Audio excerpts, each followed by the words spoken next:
ગુજરાત અને ખાસ કરીને દહેગામની પોલીસ પર આકરા પ્રહારો કર્યા છે।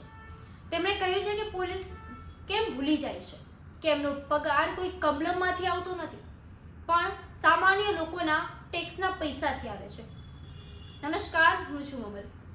તો આવો સાંભળીએ વધુમાં યુવરાજસિંહ જાડેજા શું કહી રહ્યા છે।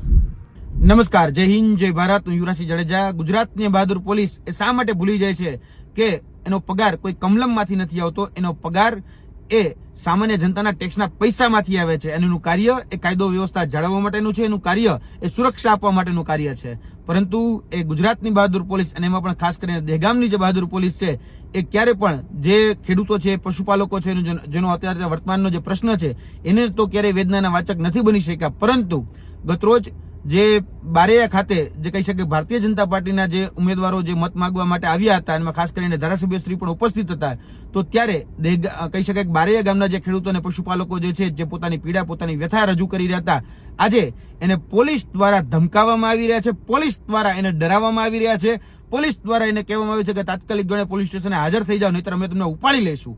આ પ્રકારની વાત એક દહેગામની જે બહાદુર પોલીસ જે છે એ સામાન્ય જે ખેડૂતો જે પશુપાલકો જેના દીકરા અને દીકરીઓ સાથે કરી રહી છે। એ દહેગામની બહાદુર પોલીસને કહેવા માંગુ છું કે તમારામાં જો એટલી બધી બહાદુરી હોય, એટલી બધી જો ચરબી હોય, એટલી બધી જો દબંગાઈ હોય, તો દહેગામની અંદર જે બેફામ અત્યારે જે ડ્રગ્સના ધંધાઓ ચાલે છે એ ડ્રગ્સ માફિયાઓને પકડીને બતાડો ને। તમારી એટલી બધી બહાદુરી હોય, તમારે એટલી બધી ચરબી તમને ચડી હોય, તો દહેગામની અંદર અત્યારે બેફામ અને બે લગામ એ દારૂના અડ્ડાઓ ચાલી રહ્યા છે। એ ઇંગ્લિશ કયો કે દેશી કયો, બધો જ દારૂ એ હોમ ડિલિવરી થઈ શકે એમ છે, થઈ રહ્યો છે, એને રોકીને બતાડો ને। દહેગામની અંદર જે ભારતીય જનતા પાર્ટીના ઈશારે બેફામ ડમ્પર માફિયાઓ ચાલે છે એને રોકીને બતાવો ને। ભારતીય જનતા પાર્ટીના ઈશારે જે જમીન માફિયાઓ અત્યારે દહેગામની અંદર બેફામ બન્યા છે એને રોકીને બતાવો। જો તમારી બહાદુરી અને તમારી કહી શકાય કે દબંગાઈ હોય અથવા તો તમને બહુ ચરબી ચડી હોય તો તમારી ચરબી અહીંયા ઉતારીને બતાડો ને।